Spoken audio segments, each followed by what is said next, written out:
بسم اللہ الرحمن الرحیم۔ السلام علیکم ناظرین، آج کی ویڈیو میں ہم یہ جانیں گے کہ ہمارے نبی اکرم صلی اللہ علیہ وآلہ وسلم کی جو آل ہے جنہیں ہم سید بولتے ہیں، کیا ان کو مستحق حضرات جو ان میں سے جو غریب ہیں، کیا ان کو ہم زکوٰۃ یا اپنے صدقات وغیرہ دے سکتے ہیں؟ اس کے بارے میں شریعت ہمیں کیا حکم دیتی ہے، جانتے ہیں علماء اکرام سے اور پڑھتے ہیں آج کی ویڈیو کی جانب۔ پاکستان میں حقیقی سید حضرات پائے جاتے ہیں، اور کیا سید حضرات کو زکوٰۃ اور صدقہ دیا جا سکتا ہے یا نہیں؟ بھائی، پاکستان میں حقیقی سید پائے جاتے ہیں، یقیناً پائے جاتے ہیں، کیونکہ حضرت حسن حضرت حسین رضی اللہ تعالی عنہما کی اولادیں جہاد بھی کیا اور انہیں تبلیغ بھی کی، پوری دنیا میں گئے ہیں وہ لوگ، اور بر صغیر میں تو بہت بڑی تعداد میں آئے ہیں۔ بڑے بڑے علماء ہیں جو سادات میں سے ہیں، جن کے پاس پورے شجرے بھی محفوظ ہیں اور انہوں نے نسب سنبھال کے رکھے ہوئے ہیں، تو بہت بڑی تعداد میں موجود ہیں۔ ہاں، یہ بھی ہے کہ بہت سے لوگ صرف اپنی عزت کروانے کے لیے اپنے آپ کو جھوٹ موٹ میں سید مشہور کر دیتے ہیں، لیکن بہرحال حقیقی سید بھی بڑی تعداد میں موجود ہیں، اور سید کو زکوٰۃ اور صدقہ نہیں دیا جا سکتا۔ اس کے لیے اتنا کافی ہے، کوئی شخص اپنے آپ کو اگر سید کہہ دے تو بہرحال زکوٰۃ اور صدقہ تو اسی وقت اس کے لیے لینا حرام ہو جاتا ہے، اور آپ کے لیے دینا بھی جائز نہیں رہتا اس کو۔ اچھا، یہ مجھے ایک اور بات ذہن میں آئی ہے کہ جو دیکھیے کہ رسول اللہ صلی اللہ علیہ وسلم نے اپنی آل اولاد کے لیے زکوٰۃ کو حرام قرار دیا۔ اس میں بھی بڑی حکمت معلوم ہوتی ہے کہ آپ صلی اللہ علیہ وسلم نے زکوٰۃ کی اتنی ترغیبات دی ہیں کہ اس میں وہم ہو سکتا تھا، کوئی غیر مسلم یہ اعتراض کر سکتا تھا کہ یہ اپنے لیے کر رہے ہیں، تو کیسا اللہ تعالیٰ نے انتظام کیا کہ آپ نے اپنے اوپر اور اپنی آل اولاد پر قیامت تک کے لیے زکوٰۃ کو حرام کر دیا۔ اب کوئی غیر مسلم انگلی اٹھا ہی نہیں سکتا کہ ان کے مذہب میں جو زکوٰۃ کی ترغیبات ہیں یہ معاذ اللہ نقل کفر محمد صلی اللہ علیہ وسلم نے اپنے فائدے کے لیے کی ہیں، تو یہ ساری ترغیبات آپ نے اپنے خاندان کے علاوہ دوسروں کے لیے کی ہیں، تو یہ کتنی ایک حکمت کی بات ہے۔ اور آپ صلی اللہ علیہ وسلم نے اپنے لیے اپنی آل اولاد کے لیے زکوٰۃ کو پسند نہیں کیا۔ اور یہاں سے فراڈی سیدوں کا بھی پتہ چل جاتا ہے، بہت سے لوگ جو ہے وہ زکوٰۃ لیتے ہوئے سید نہیں ہوتے، اور ویسے اپنے آپ کو سید مشہور کیا ہوا ہوتا ہے۔ تو کوئی بھی آدمی اپنے آپ کو سید مشہور کرے نا، تو ایک امتحان لینے کا بھی بڑا بہترین طریقہ ہے کہ آپ جائیں اور اچھی خاصی 2-2.5 لاکھ روپے لے کے جائیں اور کہیں کہ زکوٰۃ دینی تھی، مجھے کوئی مل نہیں رہا تھا تو میں نے کہا چلو آپ کو دے دوں، لیکن کسی نے مجھے بتایا کہ آپ سید ہیں، تو فوراً اگر وہ سچی مچی کا سید نہیں ہوگا تو فوراً وہ مکر جائے گا، اور جو حقیقی سید ہوگا وہ کبھی بھی اپنے آپ کو نبی صلی اللہ علیہ وسلم کی طرف سے نسبت وہ ختم نہیں کرے گا۔ تو ایک حکمت یہ بھی معلوم ہوتی ہے کہ اس سے کھرے اور کھوٹے میں فرق کرنا بھی کافی حد تک آسان ہے، تاکہ نبی صلی اللہ علیہ وسلم کے نسب میں کوئی غیر شخص داخل نہ ہو سکے۔ اور ایک حکمت تو وہ ہے جو حدیث میں آپ صلی اللہ علیہ وسلم نے بیان کی کہ اوساخ الناس، یعنی لوگوں کے جو ہتھیلی ہے نا اس کا میل ہے زکوٰۃ سے تو باقی مال جو ہے نا صاف ہو جاتا ہے۔ تو آپ صلی اللہ علیہ وسلم نے اپنی عزت کے خلاف سمجھا کہ میں اور میرے خاندان جو ہے وہ میری جو آل اولاد ہے وہ لوگوں کا میل کچیل وصول کرے، لوگوں کی ہتھیلی کا جو میل ہے اس کو وصول کرے۔ اللہ تعالیٰ نے ایمان والوں کو یہ بات بتائی کہ اگر تم اللہ اور اس کے رسول پر ایمان لاتے ہو اور اس بات پر بھی یقین رکھتے ہو کہ جو کچھ غزوہ بدر والے دن ہوا وہ اللہ تعالیٰ کی طرف سے غیبی مدد تھی، تو اب اس کا تقاضا یہ ہے کہ اس غزوہ بدر سے جو مال غنیمت حاصل ہوا ہے اس کا 5واں حصہ اللہ اور اس کے رسول کے لیے خاص ہوگا، اور پرٹیکولرلی رسول اللہ صلی اللہ علیہ وسلم کے رشتہ داروں، یتیموں کے لیے، مساکین کے لیے اور مسافروں کے لیے، یعنی وہ پول میں آ جائے گی رقم 5واں حصہ، یعنی 100 روپے میں 20 روپے سمجھ لیں۔ زکوٰۃ تو 40واں حصہ ہوتا ہے، وہ بہت تھوڑا ہوتا ہے، یہ 5واں حصہ ہے۔ مال غنیمت میں سے انفال جو حاصل ہو 5واں حصہ اللہ اور اس کے رسول کے لیے صلی اللہ علیہ وسلم۔ اب آپ صلی اللہ علیہ وسلم کو اس مال غنیمت کی ضرورت کیوں تھی؟ وہ اس لیے، بخاری اور مسلم کی کئی احادیث اس پر شاہد ہیں، اور اہل سنت اور اہل تشیع کا اجماع ہے کہ جو محمد اور آل محمد ہیں صلی اللہ علیہ وسلم ان پر صدقہ اور زکوٰۃ حرام ہے۔ اب اگر آل محمد میں کوئی غریب ہے قیامت تک کے لیے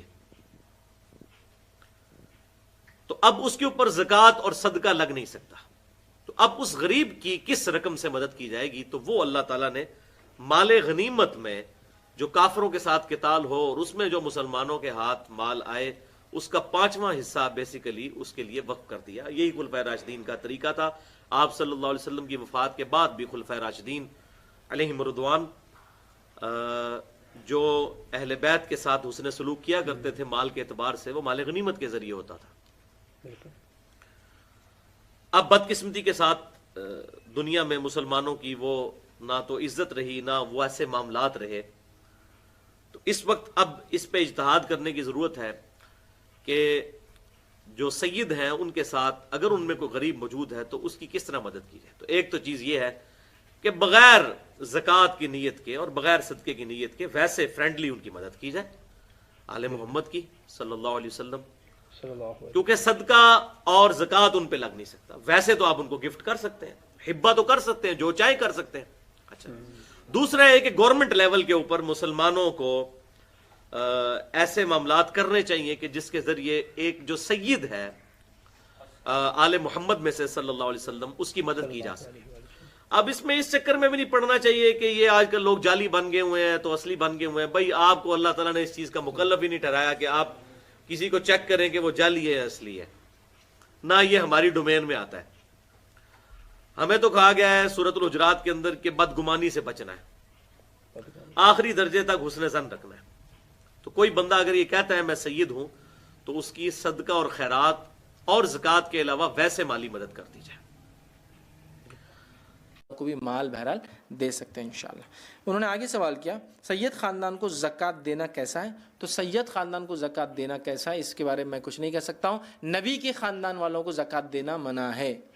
اب بولیں گے دونوں میں فرق کیوں کر رہا ہوں میں اس لیے فرق کر رہا ہوں کہ بہت ساری مرتبہ لوگوں نے سرنیم کو اڈاپٹ کر لیا، اور یاد رکھیں جانتے مجھتے اپنا خاندان کو بدلنا یہ بہت سنگین جرم ہے. نبی اکرم صلی اللہ علیہ وسلم نے فرمایا وہ شخص جنت میں نہیں جائے گا جو جانتے مجھتے اپنے خاندان کو بدلے. لیکن ہم کو پتہ ہے بہت سارے لوگوں نے سید یوں ہی رکھ لیا، کیا وجہ رہی مجھے نہیں پتا، ٹھیک، لیکن رکھ لیا تو وہ تو بہت غلط ہے. لیکن کوئی نبی کے خاندان سے ہے، پھر وہ سید ہو اس کے نام کے اندر، یا ہاشمی ہو یا قریشی ہو، ٹھیک ہے، یا اس کے علاوہ کئی لوگ اور بھی نام بہرحال سرنیمز لگاتے ہیں، اگر نبی کے خاندان سے ہے تو پھر زکوٰۃ نہیں ہے. چاہے surname n number of surname بول سکتے، کئی ہیں ہمارے علاقوں میں، کئی لوگ الگ الگ سرنیم لگاتے ہیں نبی کی خاندان ہونے میں.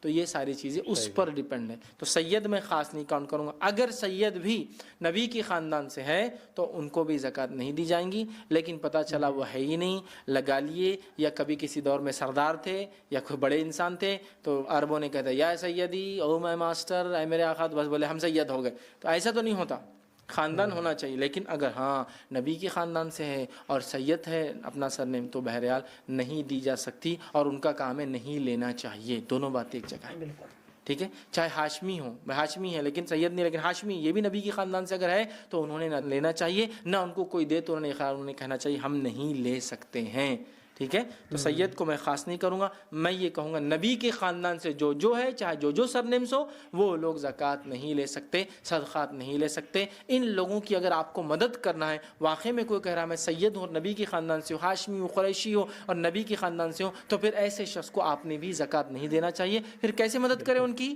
غریب ہے، مسکین ہے تو ان کی مدد تحفوں سے کریں، عطیات سے کریں کہ میں میرے طرف سے یہ 5000 روپیہ عطیہ آپ کو تحفہ. اس کا عام زبان نذرانہ بولتے، لیکن ذرا کانکوکٹڈ لفظ ہے، بہت زیادہ اس میں ٹیڑھا پن ہے آج کل. نذرانہ بولے تو بہت عجیب و غریب معنی میں رہتا. لوگ کبھی کبھار پوچھتے ہیں لوگوں سے فیض بھائی کتنا نذرانہ لیتے تم سے ہاتھ ملانے کا؟ میں نہیں سمجھ نذرانہ بولے تو کیسا رہتا، کسی سے ملے تو وہ ہاتھ میں ایسا پیسٹ ہو کے آتا ہو اور چلے جاتا، ادھر سے لے کے ادھر چلے جاتا. نذرانوں کا ایک الگ ہی فارم انڈیا میں ایک الگ ہی معنی، لیکن اس کا معنی تحفے، تحائف یا نذرانے بول سکتے ہیں عام زبان میں. یہی ان کے خاندان والوں کو دیے جائیں گے. ان کو زکوٰۃ اور صدقات کا مال نہیں چلتا. ایک مرتبہ حسن رضی اللہ عنہ نے چھوٹی سی کھجور کھا لی تھی جو راستے سے پڑی ہوئی تھی. نبی اکرم صلی اللہ علیہ وسلم نے کھینچا، صحابہ نے کہا بچہ تو ہے جانے سے کہا نہیں، آل محمد پر زکوٰۃ اور صدقات حرام ہیں، ہو سکتا ہے کھجور صدقے کا ہو، ٹھیک ہے. تو لہٰذا بالکل ممنوع ہے، منع ہے. تو میں یہ سید خاص نہیں کروں گا، جو بھی نبی کی خاندان سے جو بھی سرنیم ہوتا ہو ان کے لیے منع ہے، یاد رکھیں. ایک کوئی مطلب بلڈنگ گری ہے اور اس میں جیسے آج کل ہمارے کراچی میں خستہ حال بلڈنگیں گرنے کا سلسلہ شروع ہو چکا ہے، تو اگر فرض کر لیں کہ اس میں کوئی سید زادی رہتی ہیں اور کوئی ان کی مدد کرنا چاہتا ہے لیکن نفلی صدقات کے ساتھ نہیں بلکہ زکوٰۃ کے ساتھ، تو کیا شرعی ہیلے کے ساتھ ان کی امداد کی جا سکتی ہے یا نہیں؟ دیکھیں اچھی طرح یاد رکھیں کہ سید جو حضرات جو ہوتے ہیں یہ نبی کریم صلی اللہ علیہ وسلم کی چونکہ نسل پاک سے ہیں، ان کا ادب، ان کا احترام ہم سب پر لازم ہے. جہاں تک ہو سکے، جہاں تک اللہ نے توفیق عطا فرمائی ہے، تو کوشش یہ ہونی چاہیے کہ نفلی صدقات کے ذریعے ان کی مدد ہو، یہ سب سے بیسٹ ہے. لیکن فرض کر لیں کہ اگر اس میں پرابلم محسوس ہوتی ہے تو پھر شرعی ہیلے کے ساتھ زکوٰۃ کے ذریعے بھی مدد کر سکتے ہیں، اور اس کا طریقہ یہ ہوگا کہ کوئی ایسا شخص جو غیر سید ہو اور شرعی فقیر ہو، یعنی مالک نصاب نہ ہو، اسے وہ زکوٰۃ ادا کر دی جائے، اور یہ پہلے اشارتاً کنایتاً اس کے ذہن میں بات ڈال دی جائے۔ اجنبی کو دیں گے تو لے کے غائب ہو جائے گا، یعنی اشارتاً کنایتاً پہلے اس کو پتہ ہو کہ مجھے شرعی ہیلہ کرنا ہے، اس کو دے دیں، زکوٰۃ ادا ہو جائے گی۔ پھر وہ ان خاتون کو ایز اے گفٹ تحفے کے طور پر دے دے تو یہ بالکل اب طیب ہو کر ان تک پہنچے گا، کیونکہ جب ملکیت بدل جاتی ہے تو مال کا حکم بدل جاتا ہے۔ یہ پہلے بھی حدیث پاک عرض کی تھی کہ حضرت بریرہ رضی اللہ تعالی عنہا کے گھر سرکار تشریف لے گئے تو انہوں نے کھجوریں وغیرہ رکھیں، تو نبی کریم صلی اللہ علیہ وسلم نے ارشاد فرمایا کہ میں نے ہانڈی پر چولہے پر کوئی ہانڈی وغیرہ ابلتی ہوئی محسوس کی ہے، وہ کیا ہے؟ عرض کیا رسول اللہ صلی اللہ علیہ وسلم وہ تو ہمارے لیے صدقہ کیا تھا کسی نے، اور آپ تو صدقہ نہیں کھاتے۔ آپ نے فرمایا تمہارے لیے صدقہ ہے اور میرے لیے ہدیہ ہے، یعنی جب تمہیں صدقہ پہنچ گیا تو وہ ادائیگی ہو گئی، اب جب تم مجھے دو گی تو یہ ہدیہ ہوگا۔ یہ شرعی ہیلے کی اصل اس کو کہا جاتا ہے۔ تو خلاصہ کلام یہ کہ اس طرح شرعی ہیلہ کر کے ان کی امداد کی جا سکتی ہے۔ ایک تو ناظرین اکرام، ویڈیو آپ نے ملاحظہ فرمائی۔ علماء کرام سے ہمیں معلوم ہوتا ہے کہ سید فیملیز کو زکوٰۃ اور اپنے صدقات وغیرہ دینا شرعاً جائز نہیں ہے۔ ہمیں جو ہے نا اپنے صدقے و خیرات جو ہے نا وہ سید فیملیز کو نہیں دینے چاہیے، لیکن اگر کوئی سید فیملی کا کوئی فرد اگر کوئی غریب ہے یا کوئی ایسا مستحق آدمی ہے تو ہمیں تحفے تحائف سے یا دوسرے کوئی اور کوئی ہیلے بہانے سے جو ہے ان کی مدد کرنی چاہیے۔ صدقہ زکوٰۃ اپنی ان کو نہیں دے سکتے، وہ کسی بھی شرعاً جائز نہیں ہے۔ اللہ جو کہا سنا اس پہ عمل کرنے کی توفیق دے۔ وما علینا الا البلاغ المبین۔